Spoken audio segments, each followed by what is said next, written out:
का आयोजन किस राज्य में किया जाता है? तो नवकलेश्वर आप सभी जानते हैं, ये वास्तव में नवकलेश्वर उसको कहते हैं जहां जो भगवान हैं, जैसे भगवान जगन्नाथ, बलभद्र, सुभद्रा, सुदर्शन, इनकी पुरानी मूर्तियों को बदलकर नई मूर्तियों को स्थापित किया जाता है, तो उन्हें नवकलेश्वर नाम दिया जाता है। उसी के उपलक्ष्य में एक यात्रा निकाली जाती है। तो ये यात्रा जो है उड़ीसा यानी कि पुरी में निकाली जाती है। तो वास्तव में पुरी उड़ीसा में ये यात्रा होती है, लेकिन आपको याद ये रखना है कि यहाँ पर ही भगवान जगन्नाथ का मंदिर है। तो राइट आंसर इसका बी है। अगला प्रश्न है, बांग्ला उत्सव, बांग्ला उत्सव ये जो है मुख्य रूप से कहाँ पर मनाया जाता है? बांग्ला उत्सव की बात करें तो ये भारत के पूर्वोत्तर राज्य मेघालय में मनाया जाता है और वास्तव में ये एक तरह का फसल कटाई उत्सव है। तो ये भी आपको याद रखना है। बाकी के आप यहाँ पर भी पढ़ सकते हैं, पीडीएफ अगर प्राप्त कर लेंगे तो उसके बाद में आप यहाँ पढ़ सकते हैं। ये मेघालय का जो है उत्सव है और इसे 100 ड्रम महोत्सव के नाम से भी जाना जाता है। अगला प्रश्न है, मामल्लपुरम नृत्य उत्सव किस राज्य में आयोजित होता है? मामल्लपुरम नृत्य उत्सव की अगर हम बात करें तो आपको याद रखना है ये होता है तमिलनाडु में। ठीक है, तो इसका राइट आंसर बी होगा। लेकिन याद आपको ये भी रखना है, हम्पी नृत्य उत्सव की बात करें तो कर्नाटक में होता है और खजुराहो नृत्य समारोह ये मध्य प्रदेश में होता है। अगला प्रश्न है, पंडित बिरजू महाराज का संबंध किस नृत्य शैली से है? देखिए ये प्रश्न हम पिछले वीडियो में भी करवा चुके हैं। पंडित बिरजू महाराज या लच्छू महाराज दोनों को ही जो पूछा जा सकता है और दोनों का ही संबंध कथक से है। कथक जो है उत्तर प्रदेश की एक प्रसिद्ध नृत्य शैली है। तो ये जो है इसका राइट आंसर ए है।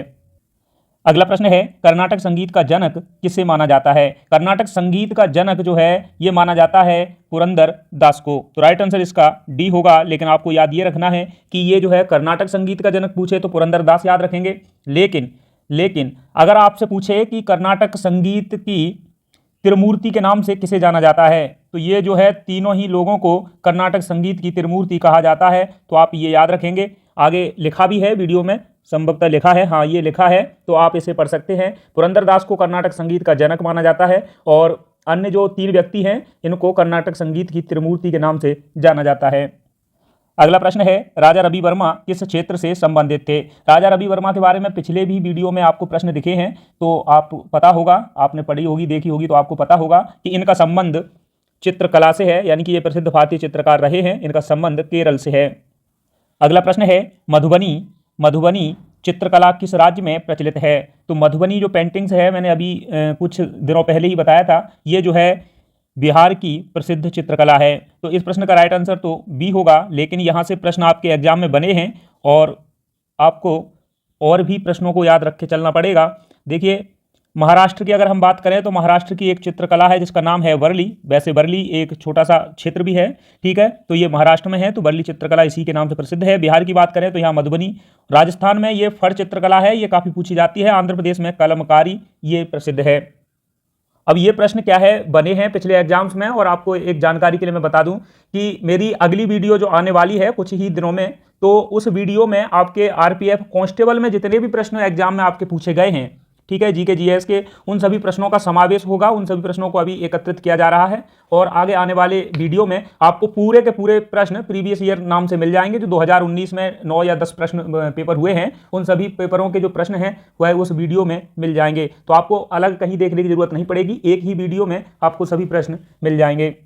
अगला प्रश्न है, निम्न में से कौन सी एक मणिपुर की मार्शल आर्ट शैली है? ये सभी प्रश्न पूछे हुए हैं। हो सकता है कि कोई आरआरबी ग्रुप डी या फिर एनटीपीसी में पूछा गया हो, लेकिन ये पूछे हुए प्रश्न हैं तो आपके एग्जाम के लिए भी काफ़ी इंपॉर्टेंट हैं। इसकी बात की जाए, मणिपुर की जो मार्शल आर्ट शैली है ये इसका नाम है थांगता। तो इसका राइट आंसर होगा डी, यानी कि थांगता जो है ये मणिपुर की एक मार्शल आर्ट शैली है। अगला प्रश्न है, निम्न में से किस स्थल को मृतकों का टीला कहा जाता है? तो इस प्रश्न को मैंने कई बार बताया है कि सिंधी भाषा में मोहन जोदड़ो का अर्थ मृतकों का टीला होता है। तो इसका राइट आंसर बी होगा।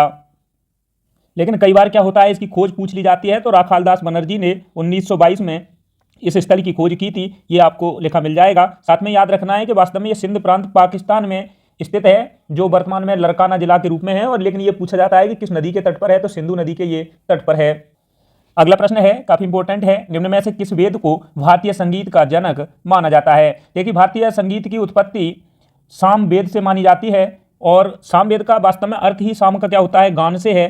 तो साम वेद मतलब ये गान और गीत संगीत इत्यादि से जुड़ा हुआ है, तो इसे जो है भारतीय संगीत का जनक माना जाता है। लेकिन